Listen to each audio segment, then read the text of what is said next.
ده سيدو البطل بتاع فيلمنا، اما دي فبتكون أليشا. وفيلمنا بيبدأ في قاعة المحكمة، والمحامية بتحاول تدافع عن المتهم سيدو لأنه ضرب ضابط، وهو ما بيكونش فارق معاه وعمال بيضحك لحد ما بيشوف شنطة المحامية قدامه وبيسرق المحفظة والفلوس اللي جواها من غير ما حد يشوفه، والقاضي بيحكم عليه بالإفراج وغرامة مالية 250 روبية. ولما بيطلع بيحاسبها من الفلوس اللي سرقها منها، وهي بتكون غلبانة وعلى نياتها ومش فاهمة ايه اللي بيحصل.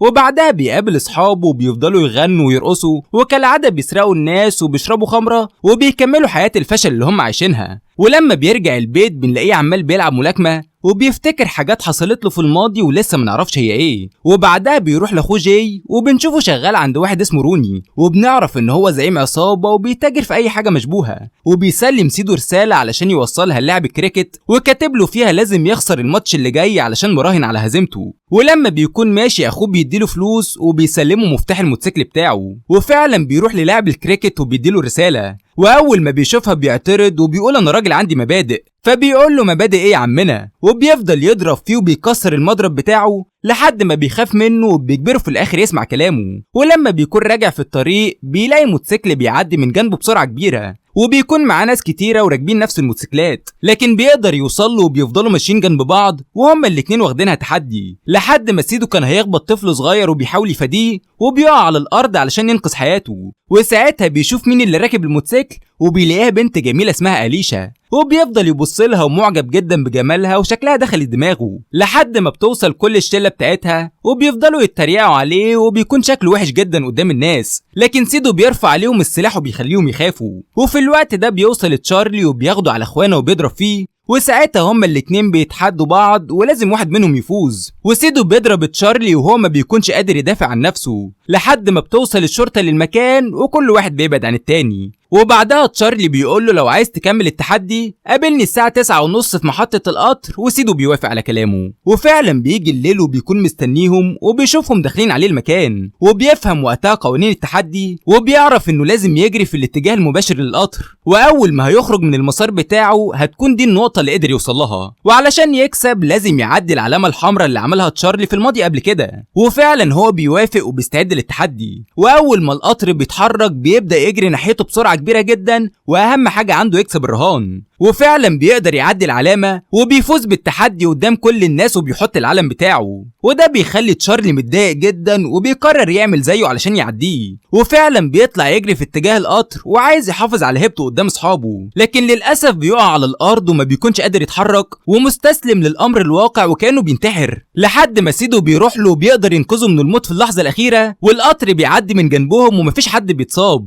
وبعدها تشارلي بيشكره لأنه عرض حياته للخطر علشانه. ولما الشرطة بتوصل المكان كلهم بياخدوا الموتوسيكلات بتاعتهم وبيهربوا، لكن بيسيبوا أليشا لوحدها ومحتارة تعمل ايه، لحد ما سيدو بيشوفها وبيركبها معاه وبيقرر يوصلها البيت، لا وكمان بيديها الجاكيت بتاعه. وبعدها بتشكره وهم الاتنين بيفضلوا يبصوا لبعض، وبنعرف انها ساكنة في الدور ال22. وفي الوقت ده كل واحد بيتخيل حياته مع التاني وشكلهم هما الاتنين حبوا بعض. وتاني يوم بنشوف أليشا موجودة في أوضتها وعمالة بتبص للجاكيت بتاعه، ولما بتقف في الشباك بتتفاجئ انه قدامها ومتشعلق في المواسير وهيقع من الدور ال22، لحد ما بتقدر تمسك ايديه وبتدخله أوضتها في اللحظة الأخيرة، وبيقول لها انا جيت علشان اخد الجاكيت بتاعي. وفي الوقت ده بيتعرفوا على بعض وبيفهم ان تشارلي صاحبها ومفيش علاقة حب ما بينهم هما الاتنين. وفي نفس الوقت ابوها بيوصل البيت وبيكون سكران ومعاه فتاة ليل، ولما بيشوف سيدو موجود قدامه بيفضل يزعق لبنته وبيسألها ده مين وبيعمل ايه في أوضة نومك، وساعتها بيضربها بالقلم وهي بتكون مصدومة من رد فعله. وبعدها بنلاقيها عمالة بتعيط وسيدو بيروح وراها وبيحاول يهون عليها علشان ما تزعلش، وبيعرف بان امها ميتة واخوها سايب البيت ومش عايز يعيش معاهم، وبيخليها تضحك وتنسى اللي حصل وبيرفض يسيبها لوحدها. وتاني يوم رجالة روني بيبلطجوا على صاحب فندق اسمه أفيناش وعايزين ياخدوا منه توا بالعافية، وبيحاول يهرب منهم وكل الناس بتتفرج عليه ومحدش عايز يحميه، لحد ما بيجي هاري وعايز يدافع عنه، وبنعرف انه موظف في الفندق بتاعه. وسيدو بيشوفهم وبيقول لهم بلاش تتحدوا روني لانه زعيم عصابة، لكن هاري بيرفض كلامه وبيصمم يقف ضد الظلم. وساعتها بيتعرفوا على بعض وهما الاتنين بيقرروا يكونوا صحاب. ولما روني بيعرف اللي حصل بيفضل يضرب رجالته وبيقول لهم الناس النهارده رفضت تدفع اتاوة، بكره هيتجرأوا علينا ويتحدونا. وبياخد المسدس بتاعهم وعايز يقتلهم وينتقم منهم، لكن جاي بيمنعه وبيحذره يسوق سمعته علشان الوزير ما يلغيش عقد تصريح بنى المجمع بتاعه، وساعتها مش هيعرف يعمل غسيل اموال لكل فلوسه الغير مشروعه، وبيقول له ما تشغلش بالك وانا هتصرف وهحل المشكله. فبيروح لسيدو وبيعرفوا ان في ناس بتعمل مؤامره على روني، وعاملين اجتماع في المدرسه بقياده واحد اسمه هاري شغال موظف خدمات اجتماعيه، ولازم يروح لهم ويقعد وسطهم ويعرف ايه اللي ممكن يعملوه. ولما بيجي الليل بيروح المدرسه وبيلاقي هاري عمال بيحرض الناس يرفعوا قضيه على روني علشان يتحاكم على كل الجرائم اللي بيعملها، وللاسف اهالي المنطقه بيكونوا خايفين وكلهم بيرفضوا كلامه، لكن افيناش هو الوحيد اللي بيوافق يرفع قضيه على روني. وبعدها بيحصل هجوم على المدرسه وسيدو بياخد هاري وبيهرب بيه، وبيقول له بلاش تتحدى روني وتقف قدامه لانه ممكن يقتلك ومحدش هيقدر يدافع عنك، وبيحذره يبعد عن المشاكل وبيكون خايف عليه. وتاني يوم هاري وافيناش بيروحوا للمحاميه فاطمه علشان تعمل لهم القضيه بتاعتهم، وبعدها روني بيعرف ان في قضيه اترفعت عليه، وبيطلب من سيدو يخلي هاري ينزل يقابله على الكوبري لانه صاحبه وهيسمع كلامه. وفعلا بيروح بيته وبينادي عليه وبيقول له عايز اتكلم معاك في موضوع مهم جدا. ولما بينزل وبيروح الكوبري علشان يقابل سيدو بيكتشف ان روني ورجالته محاصرين المكان وبيفضلوا يضربوا فيه وهو مش عارف يدافع عن نفسه قدامهم، وفي نهايه الامر بيرموه من فوق الكوبري والقطر بيخبطه، وسيدو بيكون شايف كل حاجه ومصدوم جدا ومش عارف يعمل ايه، وبيروح يتخانق مع روني وبيفضل يشتمه وعايز ينتقم لصاحبه، وجاي بيضرب اخوه بالقلم علشان ما يتورطش مع روني في مشكله كبيره. ولما بيحاول يهون عليه سيدو بيرفض يتكلم معاه، وبيرجع البيت وبيكون متضايق جدا وعمال بيكسر في كل حاجه قدامه. وتاني يوم بيروح لبيت أليشا، واول ما بيوصل للمكان بيكتشف ان في حاله وفاه، وبيعرف في الوقت ده ان اخوها مات، وبيلاقيها عماله بتعيط وهو حاضنها وبيحاول يقف جنبها، لكن بيشوف صوره اخوها وبيكتشف ان هو هاري، وبيكون في حاله صدمه ومش قادر يستوعب اللي بيحصل. وبعدها بيروح لبيت المحاميه فاطمه وبيحكي لها كل اللي حصل وازاي هاري مات، وبيقول لها ما كنتش اعرف انهم عايزين يموتوه، وبيرفض يعترف قدام المحكمه علشان اخوه مشارك في الجريمه وخايف يسجنوه. والمحاميه بتحاول تترجاه وبتطلب منه يرفع قضيه عليهم، لكن للاسف بيرفض كلامها وبيكون مصمم على قراره.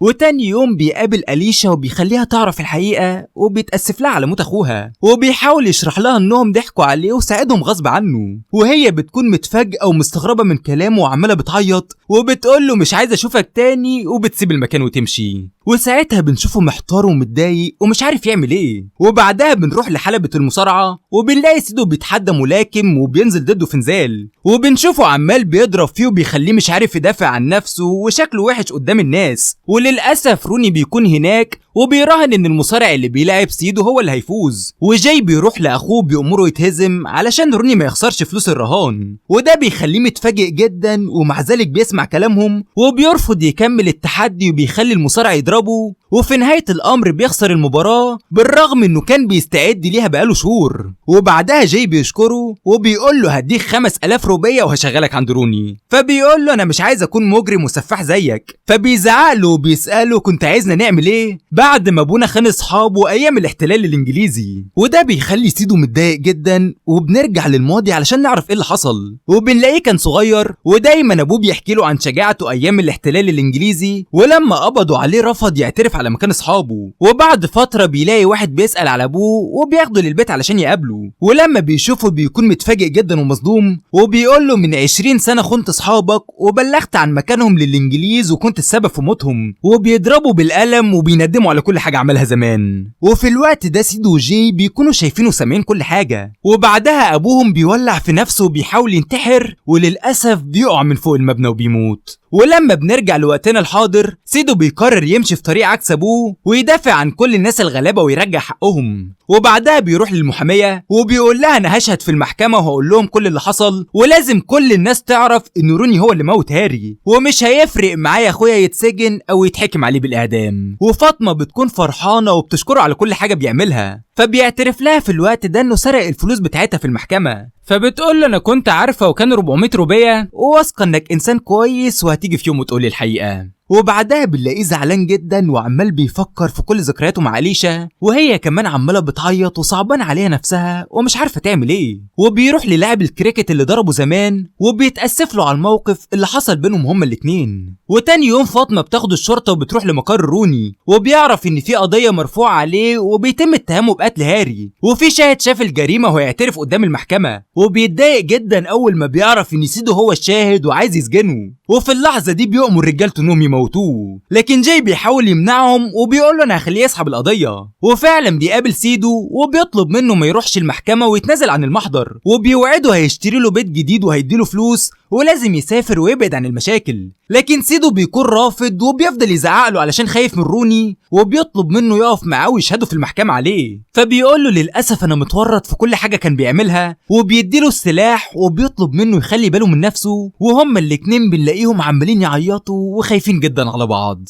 ولما سيدو بيرجع البيت بيلاقي أليشا موجودة قدامه، وما بيكونش قادر يصدق ان حبيبته رجعت له من تاني، وكل واحد فيهم صعبانه نفسه عليه وبيقرروا ما يبعدوش عن بعض. وفي الوقت ده بيجيله مرسال وبيقول لاخوك عايزك ضروري، فبيطلع يجري عليه وبيشك انهم ممكن يموتوه حياته في خطر. ولما بيوصل هناك بنلاقيهم عايزين يقتلوا سيدو وهو بيحاول يدافع عن نفسه، لكن للاسف بيمسكوه وبيفضلوا يضربوا فيه وهو بيكون ضعيف جدا قدامهم، وبيربطوه بالحبل وبيفكروا انهم يموتوه. وأليشا عماله تستنجد بالناس علشان ينقذوا حبيبها وكلهم بيكونوا خايفين، لحد ما بتلاقي تشارلي وكل اصحابها بتوع الموتوسيكلات، وساعتها بيعرفوا اللي حصل وبينقذوا حياة سيدو في اللحظة الأخيرة، وبيقدروا يضربوهم ويتخلصوا منهم كلهم ومحدش بيكون عارف يقف قصادهم. وفي نهاية الأمر تشارلي بيقول لسيدو احنا كده متعادلين وهنتقابل قريب في تحدي جديد. وبعدها سيدو بيتفاجئ أول ما بيشوف أخوه متعلق في شجرة ومشنوق، فبيطلع يجري عليه وبيكون مصدوم جدا وبنشوفه عمال بيعيط، وللأسف أخوه بيفقد الحياة وبيموت قدام عينيه وما بيكونش قادر يساعده. فبيقرر ينتقم وعايز يروح لروني علشان يقتله، لكن فاطمة بتحاول تمنعه وبتقوله لازم ترجع حقك بالقانون. وفعلا تاني يوم بيروح المحكمة وبيعترف على روني بكل الجرائم اللي عملها وازاي موت هاري واخوه جاي، وده بيخلي روني متضايق جدا وعمال بيزعق وبيهدده بالموت قدام القاضي وبيحذره لو رجع البيت هيقتله. لكن سيدو ما بيخافش وبيرجع المنطقة، وبيلاقي روني ورجالته مكسرين بيته ورامين العفش بتاعه في الشارع، فبيتضايق جدا وبيقرر يتحداه قدام كل الناس وعايز ينتقم منه ويرجع حق اخوه. وفعلا هما الاتنين بيفضلوا يضربوا في بعض، لكن روني بيسيطر عليه وبيخلي شكله وحش جدا قدام الناس. وبنلاقي سيدو ضعيف جدا ومش قادر يدافع عن نفسه وعمال بينزف واقع على الارض، والناس بتفضل تبصله وكأنها بتطلب منه يقوم يقف على رجله من تاني. وفعلا بيستجمع كل قوته وبيقاوم كل الظروف وبيفضل يضرب في روني وبينتقم منه على كل حاجة عملها، وبيقدر يذله وبيهينه وبيقتل الخوف اللي كان مسيطر على كل الناس اول ما بيشوفوا روني وبيخلصهم من ظلمه. وكلهم بيكونوا فرحانين والاول مرة بيلاقوا واحد عايز يرجع حقهم، لا وكمان بيمسكوا رجالة روني وبيتجرأوا عليهم وعمالين بيضربوهم. وسيدو وأليشا بيتجمعوا من تاني وبيكملوا حياتهم مع بعض. ومن هنا بيخلص فيلمنا. لو عجبك الفيديو دوس لايك واعمل اشتراك للقناة وفعل زر الجرس، واستنونا في فيلم جديد.